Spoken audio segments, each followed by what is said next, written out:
खुही जा खयाई विख तह वेझी कई, खुही जा खयाई विख तह वेझी कई, छिके छिनाई पंध मिड़ोई पब जो। सो बिल साथियों, जिए लतीफ़िलात मेरान टीवी जे फिक्री तहक़ीक़ी ऐं तारीख़ी रिहान शाह जा पंध पेचरा सां गॾु आउं आहियां सलीम भुट्टो लतीफ़ी। लतीफ़ साईं जे पंध ऐं पेचरनि जे हवाले सां जॾहिं ॻाल्हि कयूं था त लतीफ़ साईं जेके रस्ता वरिता, जेका वाट वरिती, जेके दग, जेके लंघ, जेके लक उन्हनि मां गुज़रिया, त हिकु मुहिम जी हैसियत में असांखे नज़र अचनि था। जीअं सिकंदर यूनानी ऐं इस्काइलस जे पंधनि पेचरनि जा दुनिया जे तारीख़ दाननि पहिरों खणी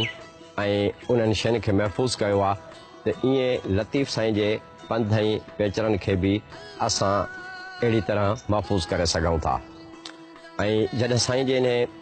मौज़ू ते ॻाल्हायूं था त हीउ एॾो वसी मौज़ू आहे जो तहक़ीक़ लाइ, खोजना लाइ हिकु अलॻि मौज़ू थी सघे थो, जंहिं लाइ पूरी ज़िंदगी खपे। ऐं ईअं बि न आहे त लतीफ़ साईं को असां खां एतिरो घणो अरसो अॻु थी गुज़रिया आहिनि जो असांखे उहे माॻ न मिलनि।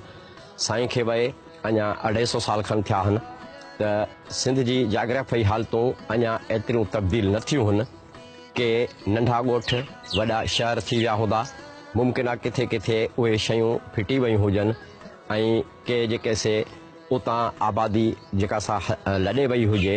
पर साॻे वक़्तु उन्हनि पंधनि पेचरनि ते इहो मुमकिन आहे त साईं जिन माॻनि खे ॾिठो ऐं जिन माॻनि ते विया ऐं उहे माॻ जेके साईं जे रिसाले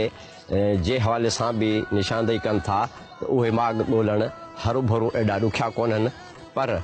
अॼोके हिन दौर में जॾहिं असां साईं जे इन पंधनि पेचरनि जी मुहिम खे ॾिसूं था त हियां थो छिजे त ही अज़ीम शख़्स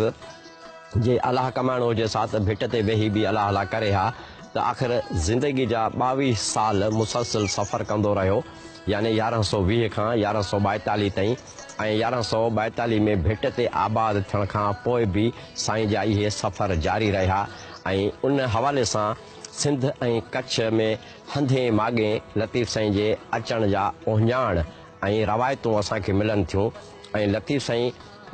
जे ज़माने में जेके सफ़र जा ज़रिया हुआ, उहो हिकु पाणी समुंड या दरियाही पाणी जे हवाले सां, ॿिया ख़ुश्की जे हवाले सां, ऐं उन सां गॾोगॾु जॾहिं ख़ुश्की जे हवाले सां ॻाल्हाईंदासीं त साईं जे रिसाले जा बैत उन ॻाल्हियुनि जो ओहञाण ॾियनि था त साईं उठनि ते या पहिरें पंध बि सफ़र कयो हूंदो। ऐं हिकु रवायत में लतीफ़ साईं सुठो घोड़े सवार हुयो ऐं नूर मोहम्मद कलोड़े तरफ़ां जेका लतीफ़ साईं खे हिकिड़ी ॾींगी घोड़ी सवारी लाइ मिली, त उन ते पाण सवारी कई हन। ऐं बैत जेके आहिनि रिसाले जा ऐं कुझु रवायतूं ऐं कुझु किताबनि में जेके ॻाल्हियूं आहिनि, उहे असांखे उन्हनि माॻनि जी ख़बर ॾियनि था, ॼाण ॾियनि था त लतीफ़ साईं कहिड़नि कहिड़नि माॻनि ते विया आहिनि। पर साॻे वक़्तु अफ़सोस जी ॻाल्हि इहा आहे त जेके वास्तेदार इदारा आहिनि, जीअं आर्कियोलॉजी इदारो आहे, औक़ाफ़ जो आहे, या सक़ाफ़त खातो आहे, या अॼुकल्ह ज़िले हुकूमतुनि जे हवाले सां जेका ॻाल्हि थिए थी, त उन हवाले सां उन्हनि माॻनि खे उन नज़र सां या संभाल न कई वई आहे। ऐं हिन पंध पेचरनि जी मुहिम में जॾहिं असां हलियासीं त लाल लय जे भरिसां कोट मुग़ल जेको ॻोठु हुयो, जिथे साईं घटि में घटि 20-25 साल रहिया, ऐं साईं जी सेणनि जो ॻोठु बि उहो ई हुयो, उते बि हबीब साईं जी हवेली ऐं लतीफ़ साईं जी हवेली जा भेड़ा हुया, जेके 2003 खां पोइ जॾहिं असां हींअर हिन पंध पेचरा जे रिकॉर्डिंग जे हवाले सां वियासीं त उहे अणलभ हुया। त इहे उते लोकल माण्हू या असांजे इदारनि जी इहा लापरवाही आहे जो एॾे वॾे मौसम जूं उहे यादगार शयूं जेके आहिनि उहे मेसारियूं वञनि थियूं पियूं। ऐं हिते अॼु जॾहिं असां टंडे जाम खां 3 किलोमीटर मूसा खटराइण ॻोठ खां जे पासे में असां भीहपुर में बीठा आहियूं, जिथे तहक़ीक़ जे हवाले सां मिर्ज़ा कलीच बेग ऐं पंहिंजो सांगी साहिबु, तंहिंखां पोइ वफ़ाई साहिबु, ऐं इन्हनि लतीफ़ साईं जे ॼम जो माॻ हिन भीहपुर खे ॿुधायो आहे। पर इन्हनि का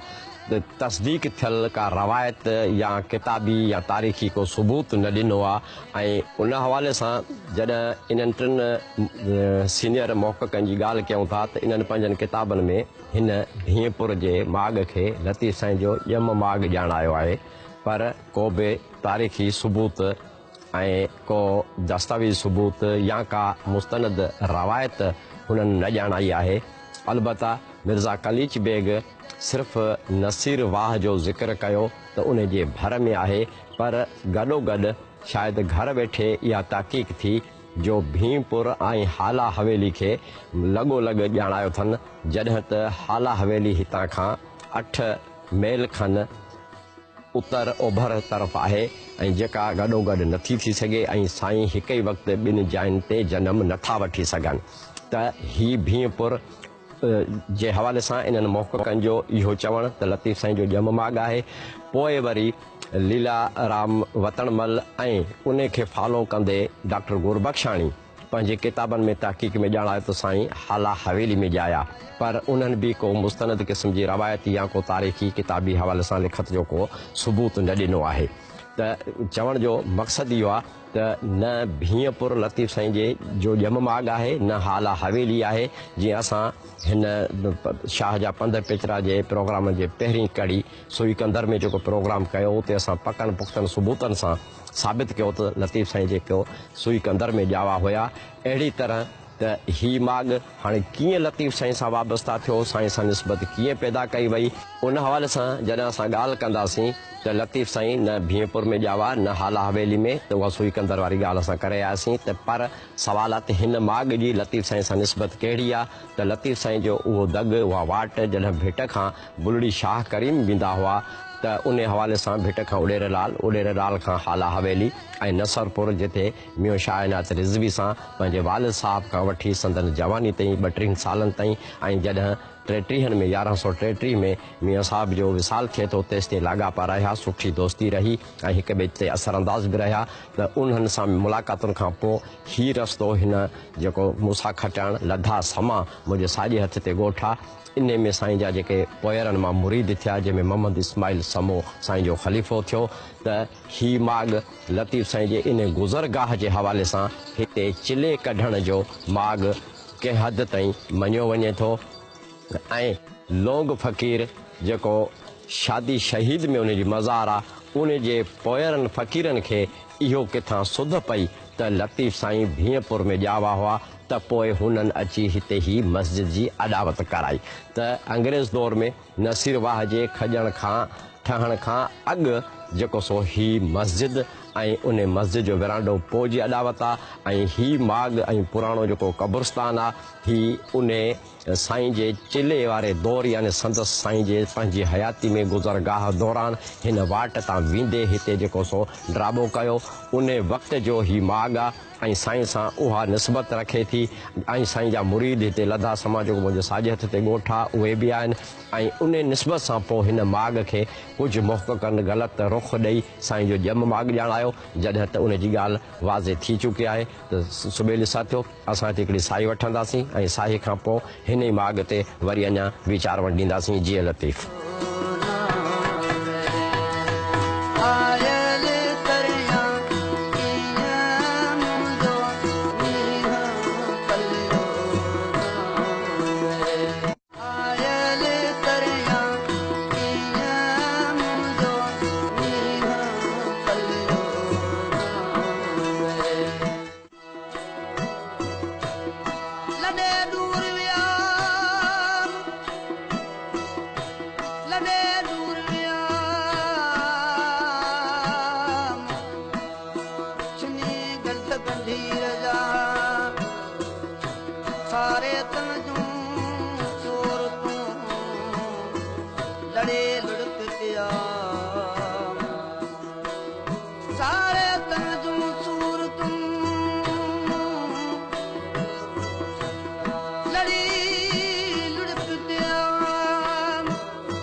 सुबेल साथियो हिकु दफ़ो ॿीहर भलीकार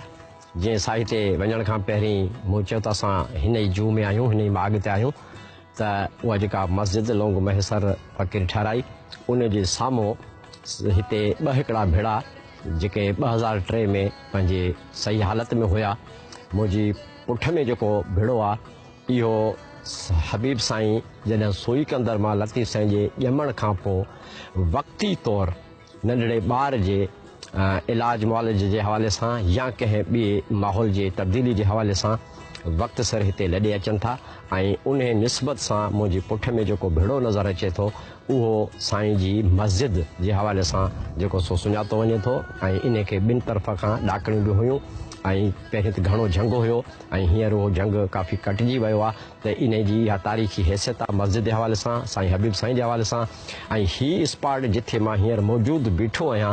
हीअ भेड़ो हुन भेड़े खां ऊचाई में घटि पर पखेड़ में हुन खां घटि में घटि 5-6 ते हुयो ऐं हिन जे हवाले सां इहो ॿुधायो वेंदो हो त लतीफ़ साईं जे ॼमण खां पोइ जॾहिं हबीब साईं वक़्ती तौरु हिते आया हुआ त हीअ साईं जन जी हवेली हुई। पर हिते बीही करे वरी बि उहा मां ॻाल्हि दोहरायां थो त अफ़सोस जी ॻाल्हि आहे असांजे माण्हुनि जी सोच मिज़ाज रवैन ऐं खातनि जे उन पंहिंजी लापरवाही जे हवाले सां त हीउ भेड़ो जेको पखेड़ में मुंहिंजे पुठ वारे भेड़े खां 4-5 ते हुयो उहो हवेली जे हवाले सां साईं हबीब साईं जी हवेली जे हवाले सां निस्बत रखंदड़ हुयो उन खे हे मेसारे ऐं ज़रई ज़मीन में बदिलायो वियो आहे। ऐं हींअर बि असां पंहिंजे सथ सां गॾु जॾहिं हिते आयासीं पए त घटि में घटि 1.5 जे इलाइक़े में असां ठेकराठो ऐं उहे पुराणियूं सिरूं जेके पुराणी नंढी साइज़ जूं आहिनि उहे बि असांखे हिते मिलनि थियूं पियूं त हीअ हिकु नाहक आहे तारीख़ सां ऐं लतीफ़ साईं जहिड़ी एॾी अज़ीम हस्ती सां निस्बत रखंदड़ उहे तारीख़ी माॻ उहे मेसारजा पिया वञनि ऐं उन खे मेसारण खां उहे मख़सूस ज़िम्मेवार धुरियूं ऐं हितां जे लोकल माण्हुनि खे कुझु सोच वीचार खां कमु वठी ऐं इन्हनि खे संभालणु घुरिजे वधीक हिन खे नुक़सानु न ॾियणु घुरिजे। हिते मां हिकिड़ी ॿी ॻाल्हि बि कंदो हलां त मस्जिद जे साॼे हथ ते जॾहिं 2003 में असां आयासीं त साईं जे निस्बत सां हालांकि मस्जिद पोइ ठही यकीननि खूह बि पोइ ठहियो हूंदो त उहो खूह तारीख़ी बि हुयो जंहिंखे पोइ लटियो वियो जॾहिं ॿीहर असांजो अचणु थियो त इहो उज़ुर ॾेई ॿुधायो वियो त साईं ॿार बचो हिन खूह में किरियो पिए या जानवर वग़ैरह किरिया पिए त इन करे असां हुनखे लटे छॾियो आहे। त चवण जो मक़सदु इहो त इहे तारीख़ी निशानियूं आहिनि जेके अंग्रेज़ दौर खां पहिरीं पार्टीशन खां बि अॻु जूं ऐं माॻ जे हवाले सां त लतीफ़ साईं जी पंहिंजी ज़िंदगी सां पंहिंजे हयाती सां वास्तो रखनि थियूं हुनजी फैमिली सां वास्तो रखनि थियूं ऐं पोइ उन जे फ़क़ीरनि साईं जे यादगार तौरु हिन खे जेकॾहिं संभालियो आहे त सदियुनि खां हिन जी संभाल अॼु असां पंहिंजी लापरवाही जे हिसाब सां उन खे मेसारियूं था पिया त ईअं इहे शयूं जेके से महफ़ूज़ करणु घुरिजनि जेको थी चुको उहो जेको बि थियो पर जेको आईंदा बाक़ी बचियो आहे उन खे पंहिंजी क़ौमी अमानत पंहिंजो तारीख़ी सुञाणप पंहिंजी तहज़ीब तमदुन ऐं पंहिंजे हीरोज़ सूरमनि जी निस्बत सां उन्हनि जी निस्बत सां उन्हनि जी अज़मत जा ओञाण सम्झी अञा बि हिननि खे महफ़ूज़ करण जी ज़रूरत आहे। जीअं लतीफ़ इलाज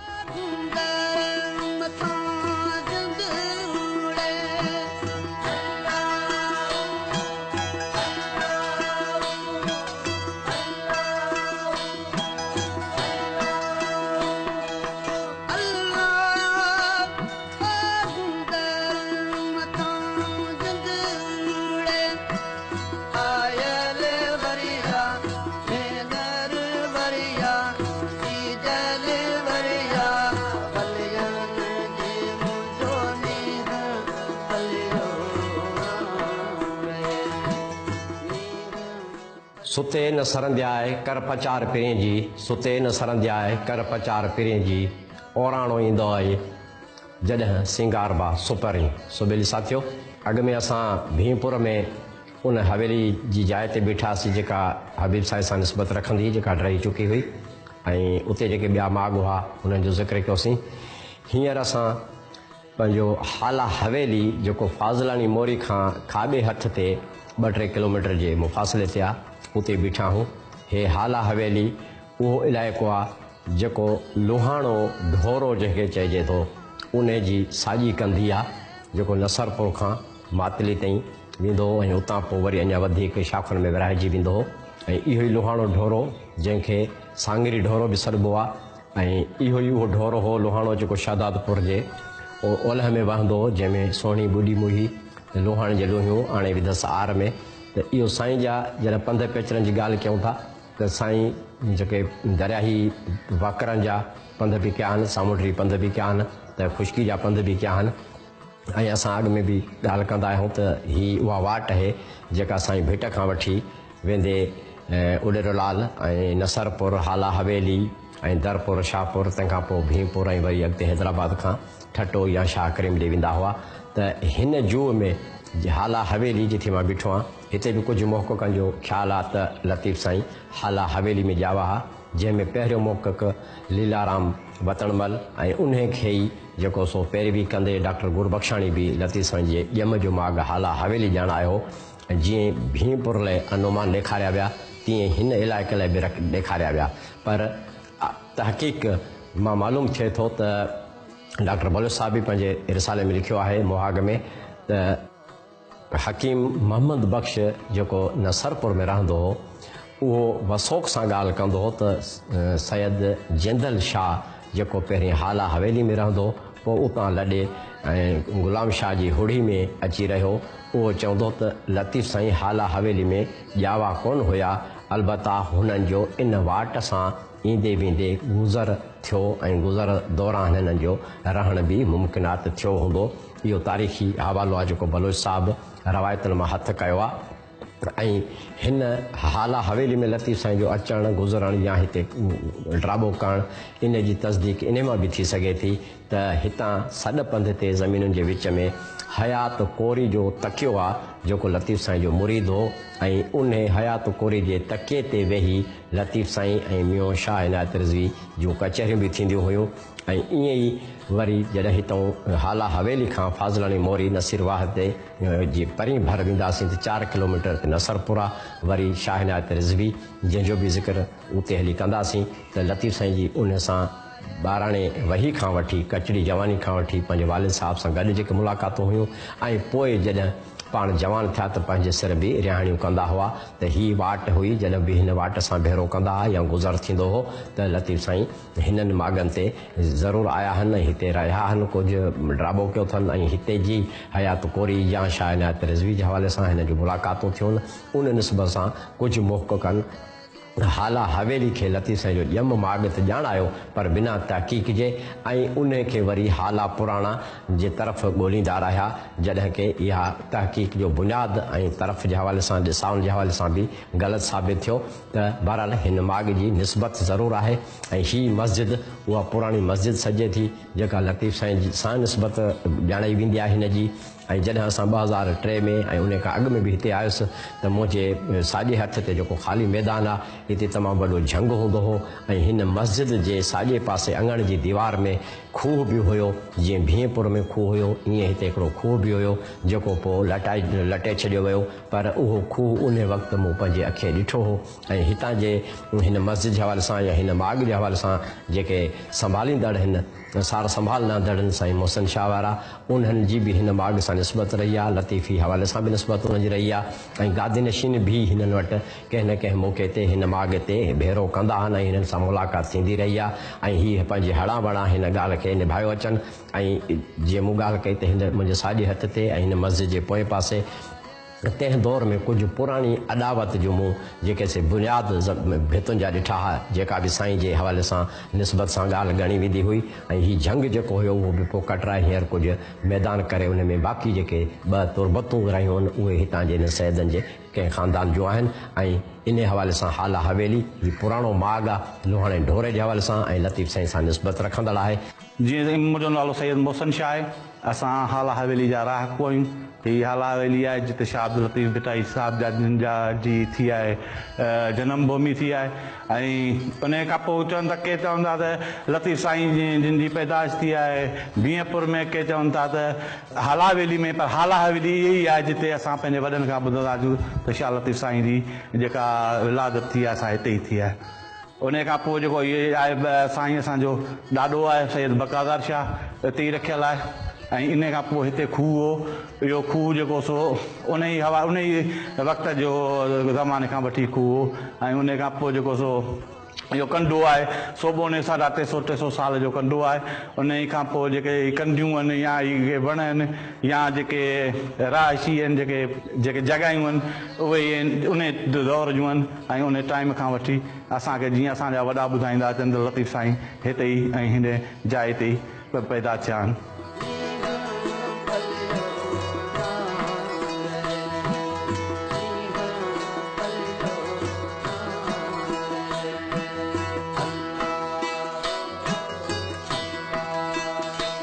सो ॿिए साथियो असां हिते हिकिड़ी साई वठूं था, साई खां पोइ वरी कंहिं ॿी कुंड पासे ते तव्हां सां वीचार ॾींदासीं। जीअं लतीफ़ इलात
ईंदे चई त आए यार भली करे, ईंदे चई त आए यार भली करे, बुठा तड़ अण उठड़ा जीअं सावण वसे मींहुं, मूं तन अंदरि तीं जीअं पहिरीं वस पट सुहिणी। सो ॿिए साथियो साई खां पोइ हिकु दफ़ो ॿीहर भलीकार जीअं लतीफ़ इलात। हींअर साई खां पहिरीं जीअं मूं अर्ज़ु कयो त असां हाला हवेली हुआसीं ऐं उते ई असां शाह इनायत रिज़वी जो ज़िक्र कयो लतीफ़ साईं जे हवाले सां। त हींअर असां उहो पंध उहा वाट वठी असां शाह इनायत रिज़वी जे मज़ार जे सहन में जेका वाट आहे उन अंगण में बीठा आहियूं ऐं मुंहिंजे पुठ में साईं जन जी मज़ार आहे ऐं अंदरि कुझु ॿियूं बुठियूं बि आहिनि ऐं मुंहिंजे साॼे खाॿे ते ॿिन्ही तरफ़ हुन जे ख़ानदान जो ऐं कुझु ख़लीफ़नि जूं बुठियूं आहिनि। शाह इनायत रिज़वी लतीफ़ साईं जे हवाले सां जॾहिं असां पंध पेचरा जी ॻाल्हि कंदासीं त शाह इनायत रिज़वी लतीफ़ साईं जा वॾा हमअसर आहिनि। जॾहिं संदन विसाल 1133 में थिए थो त लतीफ़ साईं ओॾी महिल 32 सालनि जा आहिनि ऐं जॾहिं साईं जे सवाने ते असां नज़र विझूं था त लतीफ़ साईं पंहिंजे बालकपणे खां वठी पंहिंजे वालिद हबीब साईं सां गॾु आस पास जे बुज़ुर्गनि ऐं पंहिंजे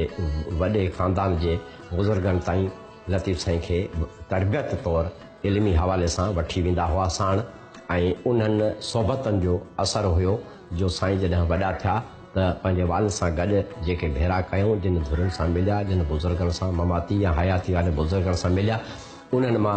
वेझो ऐं तमामु अहम हिन जुह में जेको ही शाह इनायत रिज़वी आहे जंहिंजे असां सहन में बीठा आहियूं त लतीफ़ साईं जवानी यानी 32 साल जी उमिरि में ऐं साईं जी जो विसाल शाह इनायत रिज़वी जो 1133 में थिए थो त ही वेझड़ाई साईं हबीब साईं जे मौजूदगी में ऐं हुननि सां गॾु हिते अचणु रिहाणियूं करणु ऐं पोइ पंहिंजी जवानी जे दौर में जॾहिं पाण 1120 में सफ़रनि ते निकिरनि था त उन्हनि सफ़रनि में ही सफ़र बि साईं जे उन वाट में शामिलु आहे ऐं ख़ासि तौर ते जॾहिं हिन इलाइक़े में लतीफ़ साईं जो अचणु थींदो जेका असां वाट अॻु में प्रोग्राम में ॿुधाया आहियूं त शाह इनायत सां तॾो के सिंध जे हवाले सां तॾो के माहौल जे हवाले सां तॾो के समाज जे हवाले सां शाइरी में जेका फ़िक्र पेश कयो पियो वियो जंहिं तब्दीली जे लाइ साईं जाखोड़ियो पिए उन्हनि हम ख़्याल ऐं हम क़दम दोस्तनि मां बुज़ुर्गनि मां हिकु बुज़ुर्ग ही बि हुया ऐं हिननि सां साईं लतीफ़ साईं जी एतिरी वेझड़ाई रही आहे जो मुलाक़ातुनि जो को अंदाज़ो या तादादु ॻणाए नथो सघिजे, छो जो जॾहिं बि हिन वाट ते वेंदा हुआ ईंदा हुआ त साईं जन सां मुलाक़ात या रिहाण थींदी हुई। ऐं इहो ई सबबु आहे जो लतीफ़ साईं जो शाइरी ते ऐं ॿिए शाह इनायत रिज़वी जो वॾो हमअसर हुअण जे नाते हिकु असरु आहे। त हिकु रवायत आहे त साईं जन लतीफ़ साईं जॾहिं शाह इनायत रिज़वी सां गॾु हिकु राति हिते हुया त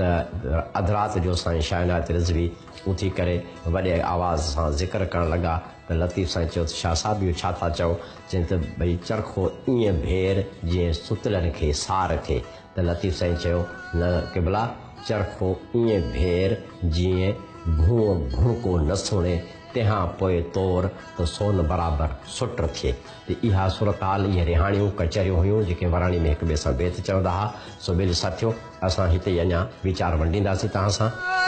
ॻाल्हि पे कईसीं त लतीफ़ साईं सां पंहिंजे हिन वॾे हमअसर सां रिहाणियूं एतिरियूं घणियूं रहियूं आहिनि जो उनजो असरु ऐं बेत हिक ॿिए खे ॾियणु वठणु या बेतनि में कचहरी करणु या फ़िक्री तौर ते हिक ॿिए खे उहे नुक़्ता पेश करणु उन हवाले सां ॻाल्हियूं थींदियूं रहियूं आहिनि। ऐं जॾहिं हींअर असां शाह इनायत रिज़वी जे अङण में बीठा आहियूं त हिकु रवायत साईं जे ॼम जे हवाले सां जेका आहे उन खे मां थोरो तारीख़ी तौर ते साबित कंदो हलां त शाह इनायत रिज़वी हाला हवेली में पलीजन जो हिकु वॾेरो ॾहसर पली जो रहंदो हुयो, जंहिंसां हुननि जी न लॻंदी हुई कंहिं बि हवाले सां इख़्तिलाफ़नि जे करे। त हाला हवेलीअ जे हवाले सां कुझु नागवार लफ़्ज़ शाइरी में शाह इनायत रिज़वी चया आहिनि ऐं उहे पेट पाराते जे हवाले सां आहिनि। जेकॾहिं लतीफ़ साईं हाला हवेली में ॼमनि हा ऐं हू उन्हनि जो ॼम माॻ हुजे हा त एॾी वेझड़ाई, एॾी कुर्बत, एॾी सोबत ऐं मोहबत जे बुनियाद ते ईअं चई सघिजे थो त लतीफ़ साईं जी निस्बत सां बि कम अज़ कम शाह इनायत रिज़वी हाला हवेली जे हवाले सां अहिड़ा नागवार ख़्यालनि जो इज़हार न कंदा। त इहो हिकिड़ो तारीख़ी सबूत आहे त लतीफ़ साईं हाला हवेली में न ॼावा हुया। बहरहाल इहा वाट हुई जिथां गुज़री करे शाह इनायत रिज़वी ताईं जेको सो मिलणु ईंदा हुआ। ऐं उन जॾहिं दौर जी ॻाल्हि कयूं था त हीउ पिरगणो इन हवाले सां बि ॾाढो अहम आहे, इक़्तिसादी हवाले सां बि ऐं सियासी समाजी हवाले सां बि, छो जो हिन ई इलाइक़े मां लोहाणो ढोरो वहंदो हो। उन ढोरे जे हवाले सां हिते जेका इक़्तिसादी ख़ुशहाली हुई ऐं ॿिए नंबर ते नसरपुर शहर पुराणे वक़्त में कपिड़े जी सनत जे हवाले सां तमामु अहम रहियो आहे। जीअं असांखे विचोली सिंध में यानी साहित्य परिगणे में दरबेलो मिले थो कपिड़े जो मर्कज़, हाला ऐं ठटो कपिड़े जो मर्कज़ मिले थो, ईअं असांखे नसरपुर बि कपिड़े जो मर्कज़ मिले थो। ऐं हिते उहे आॾाणा ऐं आर्ट जेके से पंहिंजो साह खणनि था। ऐं उन खां अलावा कंहिं दौर में ऐं नसरपुर सिंध जे जॾहिं धारिया हाकिम हिते क़ाबिज़ हुया, ॿाहिरियां हिते हुकूमत कंदा हुआ, त सिंध खे मुख़्तलिफ़ परिगणनि में या ईअं चइजे त नंढनि नंढनि रियासतुनि में नवाबिन में विरहायो वियो। त नसरपुर बि कंहिं हवाले सां हिते हिकिड़ो परिगणे तौरु रही आहे जिते धारियुनि जो नवाब हिते रहंदो हुयो। ऐं हिन इलाइक़े में जॾहिं असां लतीफ़ साईं जे दरगाह जे आसपास सुई कंदर जी ॻाल्हि कयूं था त उहा सुई कंदर वारो इलाइक़ो समन जे दौर खां वठी हिकिड़ो आबाद इलाइक़ो हुयो जेको मुग़लनि जे दौर में कासिम बेगलार खे जागीर तौरु मिलियो हो, जंहिंखे गुम्बाट जागीर चइबो हुयो। त अहिड़ी तरह उन कासिम बेगलार जे नाले सां जेको जागीरदार हो, जंहिंखे जागीर गुम्बाट जी मिलियल हुई, उन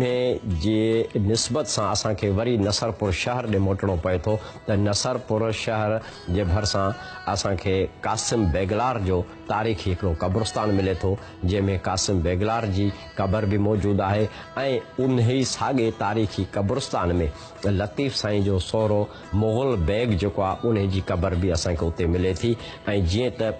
कोट मुग़ल में रहाइश दौरान मुग़ल बैग जी जो क़त्लु थी वियो ऐं लतीफ़ साईं उतां पोइ जॾहिं भिट ते आया त हिन भिट ते अचण खां पहिरीं जेका मुग़ल बैग जे